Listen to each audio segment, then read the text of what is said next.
This is the continuation of last lecture where we have studied about the thyroid hormones. Last के lecture में हम thyroid hormones के बारे में जाने थे, जिसमें थायराइड हार्मोन कहाँ से सीक्रेट होता है, बॉडी में कौन सा फंक्शन करते हैं और जनरली थायराइड हार्मोन सीक्रेट करने के लिए और कौन सा फैक्टर है जो चाहिए होता है उनके बारे में थोड़ा डिस्कस किया था। तो लास्ट क्लास को कंटिन्यू करते हुए आज थायराइड के सिंथेसिस, रिलीज, स्टोरेज इस सब के बारे में जानेंगे।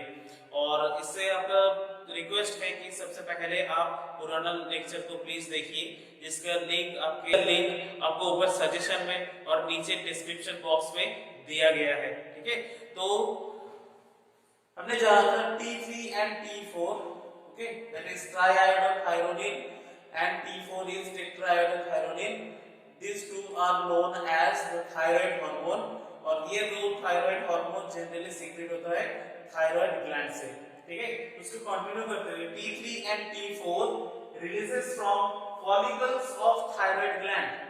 मतलब यहां से पता चलता है कि थायराइड जो ग्लैंड है वहां पे फॉलिकुलर लाइक स्ट्रक्चर है जहां से T3 and T4 रिलीज होता है। It requires iodine for the synthesis के लिए सिर्फ जो T3 और T4 उसके सिंथेसिस के लिए हमें आयोडीन चाहिए होता है। Okay, next point, iodine comes in our body only through diet. हम जो डाइट लेते हैं उसी से हमारे बॉडी में आयोडीन जाता है। आपके बॉडी में आयोडीन प्रोड्यूस नहीं हो सकता है, मेरे बॉडी में आयोडीन प्रोडक्शन नहीं हो सकता है। तो हमें जो भी आयोडीन चाहिए वो जनरली बाहर से और या थ्रू डाइट लेना पड़ेगा। इसीलिए बोला जाता है कि आप आयोडाइड सॉल्ट ले या आयोडाइज्ड सॉल्ट ले, जिस सॉल्ट में जनरली आयोडीन ज्यादा होता है। तो वो आयोडीन क्या करता है कि आपके थायराइड ग्लैंड से थायराइड हार्मोन बनाने में हेल्प करता है और जिससे हमारे बॉडी की ग्रोथ, डेवलपमेंट, इसके बाद skin condition, muscle condition, heart condition, brain condition सब अच्छा रहता है। ठीक है, तो हमने ये लास्ट में देखा था लास्ट क्लास में कि TSH that is thyroid stimulating hormone, और थायराइड स्टिमुलेटिंग हार्मोन कहां पे निकलता है, that is from anterior pituitary. और वो थायराइड स्टिमुलेटिंग हार्मोन के लिए हमें TRH चाहिए होता है, that is thyrotropin releasing hormone, और वो थायरोट्रोपिन रिलीजिंग हार्मोन सीक्रेट होता है हाइपोथैलेमस ऑफ ब्रेन से। ठीक है, तो वहां से जैसे ही ये thyroid gland, this is the butterfly shape thyroid gland, मैंने बताया था ट्रैकिया के ऊपर और लैरिंक्स के नीचे थायराइड ग्लैंड रहता है, जहां से जनरली T3 और T4 सीक्रेट होता है। आज डिटेल्स में जानेंगे कि कैसे सीक्रेट होता है और कैसा वो प्रोसेस है। तो suppose this is a thyroid gland. अब थायराइड ग्लैंड में जनरली देखा गया है कि इसके अंदर बहुत सारे फॉलिकल्स हैं। ठीक है, जैसे राउंड शेप लाइक फॉलिकल्स, जैसे ग्रेप लाइक होते हैं, तो वैसे ही ग्रेप लाइक बहुत फॉलिकल्स होते हैं। अगर एक फॉलिकुलर सेल आपको दिखाया जाए, जनरली फॉलिकल्स वो एक साथ एक जनरली सर्कुलर या स्फेरिकल शेप में रहते हैं। These are some follicular cell. तो ये देखिए, ये जो सेल है दीज आर फॉलिकुलर सेल, और इस फॉलिकुलर सेल के बाहर से क्या होता है कि ब्लड के फ्लो है।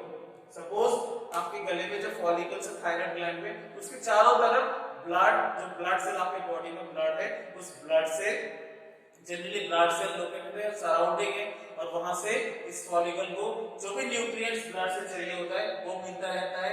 नहीं तो जो सिंथेसिस के लिए आयोडीन चाहिए होता है वो भी इस ब्लड से ही मिलता है। ठीक है, एक फॉलिकुलर सेल को हमने एक बड़ा सा स्ट्रक्चर दिया है, दिस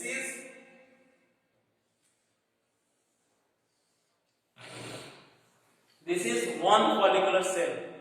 ये एक फॉलिकुलर सेल है, और जिसके देखिए यहाँ पे लिखा है दैट इज आउटसाइड, और ये आउटसाइड है। This is one cell and this is inside, और यहाँ पे भी वैसे ही इनसाइड किया हुआ है। This is outside of follicular cell, this is inside of follicular cell. तो what is this, this is the follicular cell. तो ये फॉलिकुलर सेल है। वैसे ही और भी फॉलिकुलर सेल है, ये भी एक सेल है, ये भी एक सेल है, यहाँ पे एक सेल है, यहाँ पे सेल है। सिर्फ एक फॉलिकुलर सेल को आपको दिखाया गया है कि क्या फेनोमेना होता है, कैसे जनरली ये थायराइड हार्मोन रिलीज या सिंथेसिस के लिए हेल्प करता है।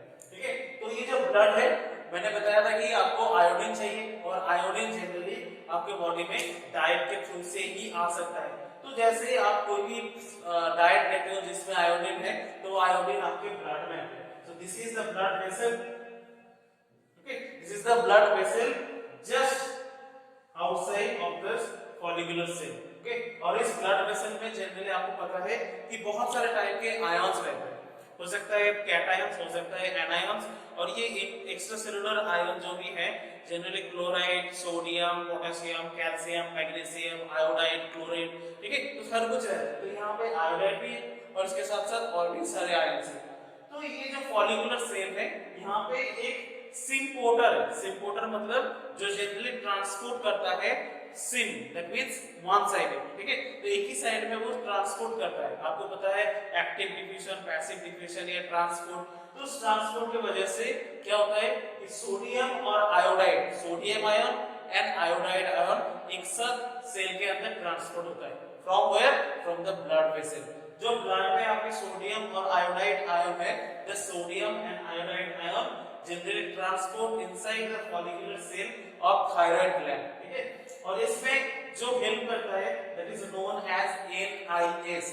N stands for sodium, I stands for iodine, that is A stands for symporter, okay, NIS, that means sodium iodide symporter is known as NIS। क्या symport करते हैं? Sodium plus और iodide minus, दोनों को एक साथ सिम्पोर्ट मतलब वो फॉलिकुलर सेल के अंदर लाते हैं, ठीक है। अब फॉलिकुलर सेल के अंदर जैसे आयोडीन आ गया, सिंथेसिस होता है इनसाइड, आउटसाइड में सिंथेसिस नहीं होता है, फॉलिकुलर सेल में सिंथेसिस नहीं होता है, फॉलिकुलर सेल के जो इनसाइड एरिया है वहां पे सिंथेसिस होता है। तो उसके लिए ये जो सेल में है, इस सेल से बाहर या इनसाइड में जाना चाहिए, तो कैसे जाता है? तो वहां पे भी एक ट्रांसपोर्टर प्रोटीन है जिसका नाम है पेंड्रिन, ठीक है, नाम से पता चलता है जैसे ट्रेन दैट मींस प्रोटीन। तो ये ट्रांसपोर्टर प्रोटीन वो क्या करते हैं, इसके अंदर एक चैनल है, इस चैनल से आराम से जितने भी आयोडीन है ऐसे iodide form, iodide that means iodine -1 charge is known as iodide. तो iodide ion normal inside of the follicular cell में आता है, okay, that inside of this follicular cell that contains one enzyme known as iodine peroxidase। अब ये iodine peroxidase क्या है? That is an oxidase enzyme, ठीक है, oxidase enzyme that means that is perform the oxidation। oxidation क्या होता है कि addition of oxygen। तो जो वाटर आपके बॉडी के सेल के इनसाइड है उससे वो हाइड्रोजन पेरोक्साइड बनाता है, इसीलिए इसका नाम है आयोडीन पेरोक्सिडेज। उससे फायदा क्या होता है? उससे फायदा यही होता है कि आयोडाइड से वो आयोडीन बन जाता है। I minus that is iodide और I के ऊपर कोई भी चार्ज नहीं है, दैट इज आयोडीन, ठीक है, तो यहां से आयोडाइड से आयोडीन बन जाता है और उस आयोडीन बनने के बाद फिर चालू होता है थायराइड हार्मोन बनना, ठीक है। तो ये that is the normal transport system, जिस हिसाब से आयोडीन आपके नॉर्मल सेल के अंदर जहां पे थायराइड हार्मोन बनता है वहां तक आता है, that is the transport of iodine, ठीक है। तो ट्रांसपोर्ट ऑफ आयोडीन सबसे पहले NIS सिम्पोर्टर से होता है, फिर पेंड्रिन अंदर जा लेके जाते हैं आयोडीन को, फिर आयोडाइड पेरोक्सिडेज एंजाइम के प्रेजेंस में वो आयोडीन कन्वर्ट होता है, ठीक है। अब इसी जनरली जो inside of this follicular cell वहां पे एक प्रोटीन होता है that is known as thyroglobulin, ठीक है, थायरोग्लोब्यूलिन के नाम से आपको पता चल रहा है that is a protein, okay. तो thyroglobulin is protein that present inside the follicular cell of thyroid gland, ठीक है, थायराइड ग्लैंड के अंदर एक प्रोटीन थायरोग्लोब्यूलिन रहता है जिसमें टायरोसिन रेसिड्यू रहता है। प्रोटीन किसे बोला जाता है? Proteins are the polymers of amino acid. तो एक साथ बहुत सारे पॉलीमर ऑफ अमीनो एसिड है, वैसे ही एक अमीनो एसिड है टायरोसिन, ठीक है, तो वो टायरोसिन थायरोग्लोब्यूलिन में बहुत सारे अमाउंट में रहता है, ठीक है। तो थायरोग्लोब्यूलिन में this are the tyrosine, this is the tyrosine residue. ये देखिए बेंजीन रिंग, उसके बाद OH, benzene ring OH, that is the ending part of tyrosine amino acid, ठीक है। आप अगर टायरोसिन अमीनो एसिड के स्ट्रक्चर देखेंगे तो वहां पे देखेंगे कि नॉर्मल जो भी बेंजीन रिंग है उसके बाद OH ग्रुप है, ठीक है। तो टायरोसिन अमीनो एसिड, अब इस tyrosine amino acid containing this thyroglobulin protein is nothing but polypeptide chain, तो एक चेन के फॉर्म में रहता है। तो उस चेन के फॉर्म में जो टायरोसिन रेसिड्यू, वो tyrosine residue in presence of thyroperoxidase, another enzyme thyroperoxidase क्या करते हैं? इस आयोडीन को अपने अंदर ट्रैप करता है, ठीक है।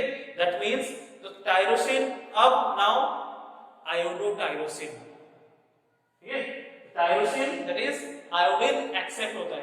अब टायरोसिन जैसे एक्सेप्ट होता है, दैट इज एक आयोडीन अगर एक्सेप्ट होता है दैट इज मोनो, तो मोनो आयोडोटायरोसिन। वैसे ही अगर दो होता है दैट इज डाइआयोडोटायरोसिन। ठीक है, तो थायरोग्लोबुलिन के अंदर जो पार्ट टायरोसिन है वहां पे आयोडीन ट्रैपिंग हो रहा है। आइदर किसी में होता है एक, किसी में होता है दो।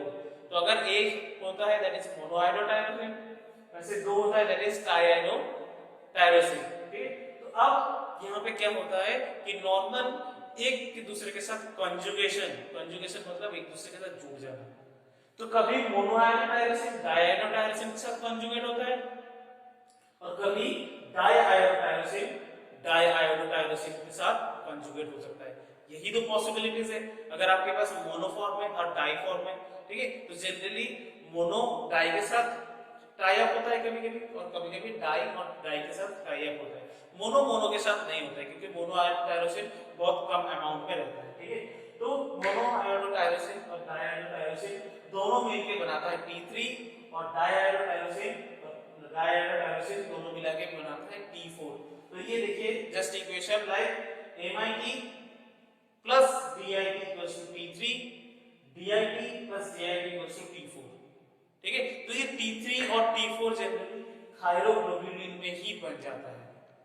ठीक है, अब थायरोग्लोबुलिन जो प्रोटीन है उस प्रोटीन पे दोनों एक साथ जैसे जुड़ जाता है उसके बाद क्या होता है कि एक नॉर्मल एक्सोसाइटोसिस प्रोसेस और नॉर्मल क्या होता है कि वो रिलीज होता है। कहां पे रिलीज होता है? ब्लड स्ट्रीम पे। सबसे पहले देखिए, तो ये अगर फॉलिकुलर सेल है तो फॉलिकुलर सेल में यहाँ पे जैसे बनता है उसके बाद वापस से प्लांट में आता है। ठीक है, तो ऐसे ही फॉर्म में वो हर एक फॉलिकल के अंदर से आयोडाइड अंदर जाता है। इसके अंदर जितने भी प्रोसेस है वो प्रोसेस कंप्लीट होता है, उसके बाद वापस से बाहर आता है। ठीक है, तो वो एक्सोसाइटोसिस प्रोसेस से जनरली ये देखिए बोला गया है proteolysis that means the protein breakdown. और हमने बताया था थायरोग्लोबुलिन इज ए प्रोटीन, तो प्रोटीन के जैसे ब्रेकडाउन होता है तो तुरंत उस प्रोटीन ब्रेकडाउन से क्या होता है T3 और T4 जो थायरोग्लोबुलिन के अंदर बन के रहता है वो रिलीज हो जाता है और रिलीज होकर ब्लड में आता है। और ब्लड में जाके थायराइड अपने अपने नॉर्मल जो टारगेट सेल है, हो सकता है वो लंग्स हो सकता है आपके हार्ट हो, किडनी हो, ब्रेन हो, ठीक है, स्केलेटल मसल हो, जहां पे चाहिए होता है, जहां पे फंक्शन थायराइड हार्मोन का होता है वहां पे जाता है और अपना फंक्शन करता है। ठीक है, तो this is the synthesis, storage and release of thyroid hormone. ठीक है, तो और एक बार बता देते हैं ये complete process. Generally thyroid hormone thyroid gland के फॉलिकुलर सेल से बनता है और फॉलिकुलर सेल पे थायराइड हार्मोन बनने के लिए आयोडाइन की जरूरत होता है। आयोडीन आपके बॉडी में नहीं बनता, वो हमें डाइट के थ्रू ही लेना पड़ता है। ठीक है, तो जैसे डाइट के थ्रू हम लेंगे आयोडीन तो वो हमारे ब्लड स्ट्रीम पे जाता है। ब्लड स्ट्रीम पे जाने के साथ साथ दूसरे जो भी आयंस वगैरह है वो दूसरे आयंस के साथ एक सिंपोटल बेस पे जनरली थायराइड फॉलिकल में जाता है। ठीक है, थायराइड की जो फॉलिकुलर सेल, उस फॉलिकुलर सेल से with the help of pendrin वो थायराइड फॉलिकल्स के अंदर जाता है, that is inside of follicular cell. And this iodide, in presence of enzyme iodine peroxidase, it converted to the iodine. Iodide से iodine, and now this iodine incorporated in the tyrosine residue of thyroglobulin. ये जो thyroglobulin एक protein है उस thyroglobulin के tyrosine residue में incorporate होता है to form the to form that is MIT, that is monoiodotyrosine, and DIT, that is diiodotyrosine. And now this monoiodotyrosine and diiodotyrosine are conjugated itself to form this T3, that is tetraiodothyronine. And next DIT and DIT, these two incorporated itself to form the T4, that is tetraiodotyrosine or the thyroxine hormone. Now this thyroxine hormone and T3 both through the proteolysis process generally releases in the blood stream. Okay, next ये complete follicle के अंदर से बाहर आता है और जैसे ही follicle के अंदर से बाहर आएगा तो इससे मैंने बताया था कि इसके चारों ओर ब्लड का सेल है, उस ब्लड सेल में रिलीज होता है और वो ब्लड सेल में रिलीज होने के बाद अपने अपने टारगेटेड एरिया में जाता है, उस टारगेटेड एरिया में जहां पे उसको फंक्शन करना है।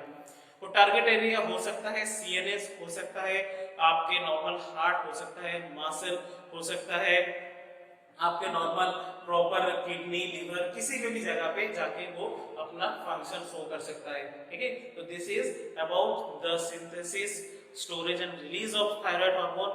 Either you can say this is the production of thyroid hormone as well as release of thyroid hormone. And next class we are going to discuss about various anti-thyroid drugs and the target where these anti-thyroid drugs can act to prevent the formation of this thyroid hormone or to prevent the release of this thyroid hormone in your body. Thank you again. Thank you for sparing your time with me.